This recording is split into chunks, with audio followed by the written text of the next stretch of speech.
ಯಾವ ದೇಶದಲ್ಲಿ ಶಾಲೆಗಳಿಗಿಂತ ದೇವಾಲಯಗಳ ಗಂಟೆ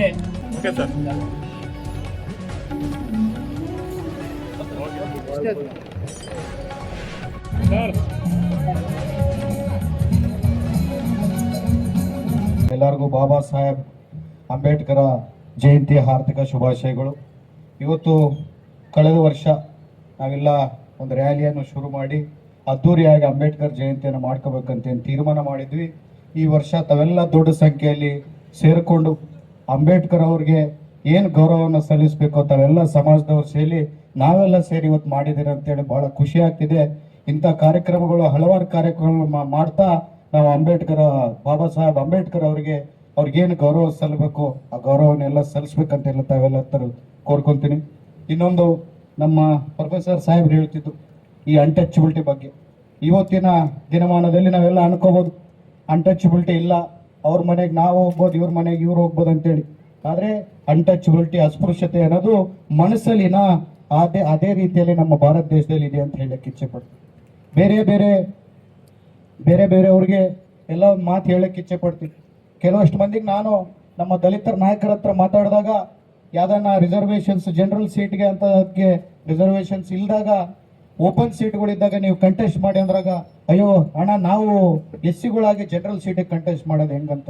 ಬಾಬಾ ಸಾಹೇಬ್ ಅಂಬೇಡ್ಕರ್ ಅವರು ನಮಗೆ ರಿಸರ್ವೇಷನ್ ಅನ್ನು ಕೊಟ್ಟಿದ್ದು, ನೀವು ರಿಸರ್ವೇಷನಲ್ಲಿ ನೀವು ನಿಂತು ಮುಂಚೂಣಿಗೆ ಬಂದು ನೀವು ಜನರಲ್ ಅವ್ರ ಜೊತೆಗೆ ನೀವು ಕಾಂಪಿಟೇಟ್ ಮಾಡ್ಬೇಕಂತೇಳಿ ಬಾಬಾ ಸಾಹೇಬ್ ಅಂಬೇಡ್ಕರ್ ಅವರು ನನಗೆ ಸಂವಿಧಾನದಲ್ಲಿ ಅವಕಾಶವನ್ನು ಮಾಡಿಕೊಟ್ಟು ನೀವು SC-ಗಳಾಗಿ ರಿಸರ್ವೇಷನ್ ಸೀಟಲ್ಲೇ ತಾವು ಕಂಟೆಸ್ಟ್ ಮಾಡಂತೇಳಿ ಉದ್ದೇಶದಿಂದ ಅವರು ನಮಗೆ ರಿಸರ್ವೇಷನ್ಗಳು ಕೊಡಲಿಲ್ಲ. ನಾವು ರಿಸರ್ವೇಷನ್ ಅಂದರೆ SC ಅಂದರೆ SC ಸೀಟಲ್ಲೇ ನಿಂತ್ಕೋಬೇಕು, ST ಅಂದರೆ ST ಸೀಟಲ್ಲೇ ನಿಂತ್ಕೋಬೇಕಂತೇಳಿ ಒಂದು ಕೆಟ್ಟು ಆಲೋಚನೆಯಲ್ಲೇ ತಾವೆಲ್ಲ ಮನಸ್ಸಲ್ಲಿ ಇಟ್ಕೊಂಡಿದ್ವಿ. ಯಾವತ್ತು ಶೆಡ್ಯೂಲ್ ಟ್ರೈಬ್ ಆಗಿರ್ಬೋದು, ಶೆಡ್ಯೂಲ್ ಕ್ಯಾಸ್ಟ್ ಆಗಿರ್ಬೋದು, ನಮ್ಮ ಉದ್ದೇಶ, ನಮ್ಮ ಸರ್ಕಾರದ ಉದ್ದೇಶ, ನಮ್ಮೆಲ್ಲರ ಉದ್ದೇಶ ಏನಂತಂದ್ರೆ ತಾವು ಮುಂಚೂಣಿಗೆ ಬಂದು ಏನು ಜನರಲ್ ಸೀಟ್ ತಮ್ಗೆ ಓಪನ್ ಸೀಟ್ ಇರುತ್ತೋ ಅಂಥವಕ್ಕೆ ಸೀಟ್ಗೆ ತಾವು ಕಂಟೆಸ್ಟ್ ಮಾಡಿ ತಾವು ಮುಂಚೂಣಿಗೆ ಬರ್ಬೇಕಂತೇಳಿ ತಮ್ಮೆಲ್ಲ ಆಶಯ ಇದೆ ಹೊರತು ತಾವು ಶೆಡ್ಯೂಲ್ ಟ್ರೈಬ್ ಆಗಿರ್ಬೋದು, ಶೆಡ್ಯೂಲ್ ಕ್ಯಾಸ್ಟ್ ಆಗಿರ್ಬೋದು, ತಮ್ಮ ರಿಸರ್ವೇಷನ್ಸ್ ಬಂದಾಗ ಒಂದೇ ತಾವು ಕಂಟೆಸ್ಟ್ ಮಾಡ್ಬೇಕಂತಲ್ಲ. ಅದೇ ರೀತಿಯಲ್ಲಿ ಹಲವಾರು ಕಾರ್ಯಕ್ರಮಗಳು ಇವತ್ತು ಅಂಬೇಡ್ಕರ್ ಅವರು ಮಹಾನ್ ನಾಯಕರು, ನಾವೆಲ್ಲ ತಿಳ್ಕೊಬೋದು. ಅವ್ರು ದಲಿತರಿಗೊಂದೇ ಅನುಕೂಲತೆ ಮಾಡಿಕೊಟ್ಟಿದ್ದಾರೆ ಅಂತೇಳಿ.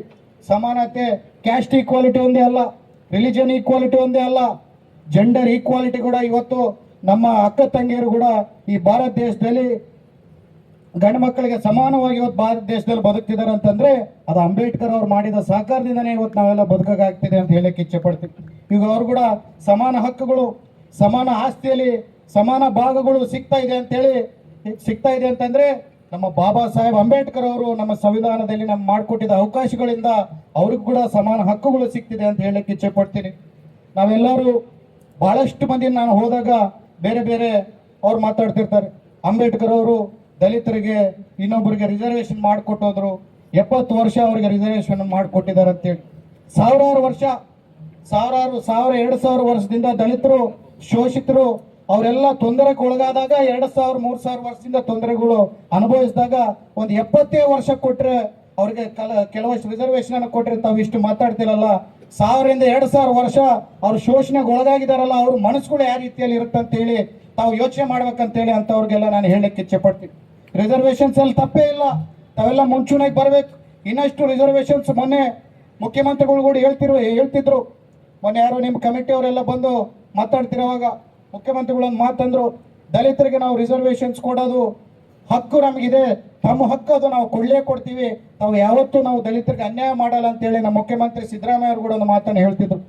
ಅದರ ಜೊತೆಗೆ ತಾವು ಈಗ ನಾವು DC ಸಾಹೇಬ್ರ ಹತ್ರ ಮಾತಾಡ್ತೀವಿ.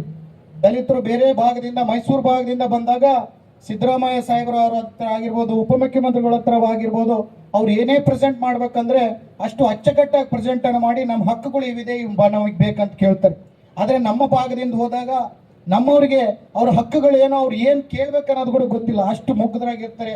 ಯಾಕೆ ಸರ್ ಅಂತ ಕೇಳಿದಾಗ ನಮ್ಮ ಮೈಸೂರು ಭಾಗದಲ್ಲಿ ಎಜುಕೇಷನ್ ಸಿಸ್ಟಮ್ ಆ ಟೈಮಲ್ಲಿ ಭಾಳ ಚೆನ್ನಾಗಿ ನಡ್ಕೊಂಡು ಹೋಗ್ತಿತ್ತು ಸರ್, ಅದಕ್ಕೆ ಅವರೆಲ್ಲ ಎಜುಕೇಟೆಡ್ಸ್ ಆಗಿದ್ದಾರೆ, ಇಲ್ಲಿ ಸ್ವಲ್ಪ ಎಜುಕೇಷನ್ ಅಷ್ಟು ಕಮ್ಮಿ, ಅಷ್ಟು ಜಾಸ್ತಿ ಇಲ್ಲ ಅಂತೇಳಿ ನಮ್ಮ DC ಸಾಹೇಬ್ರು ಹೇಳ್ತಿದ್ರು.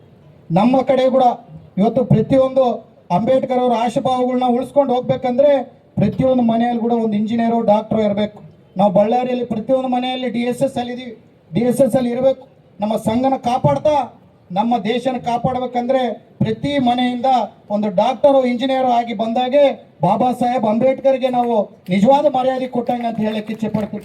ಅದ್ರ ಜೊತೆಯಲ್ಲಿ ನಾವು DC ಅವರು ಮುಂಬರುವಂಥ ದಿನಮಾನದಲ್ಲಿ ಬಳ್ಳಾರಿಯಲ್ಲಿ ಎಜುಕೇಷನ್ಗೆ ಭಾಳಷ್ಟು ಹೆಚ್ಚಿನ ಒತ್ತು ಕೊಡಬೇಕಂತೇಳಿ ಡಿಸ್ಕಷನ್ ಮಾಡ್ತಿದ್ದೀವಿ.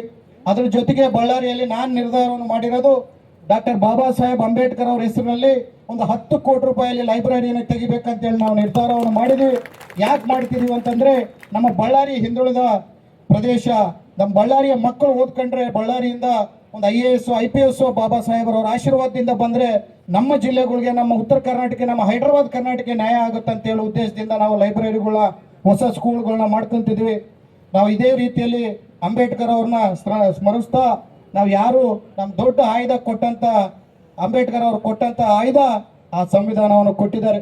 ಸಂವಿಧಾನವನ್ನು ಒಳ್ಳೆ ರೀತಿಯಲ್ಲಿ ಉಪಯೋಗಿಸ್ಕೊಂಡು ಈ ದೇಶನ ಒಳ್ಳೆ ರೀತಿಯಲ್ಲಿ ನಾವು ಮುಂದಕ್ಕೆ ತಗೊಂಡು ಹೋಗ್ತೀವಿ ಅಂತ ಹೇಳ್ತಾ ನಾನು 2 ಮಾತನ್ನು ಮುಗಿಸ್ತಿದ್ದೀನಿ. ಜೈ ಹಿಂದ್, ಜೈ ಕರ್ನಾಟಕ. ಅಜ್ಞಾನ ಮತ್ತು ಮೂಢನಂಬಿಕೆಗಳು ಸಮಾಜ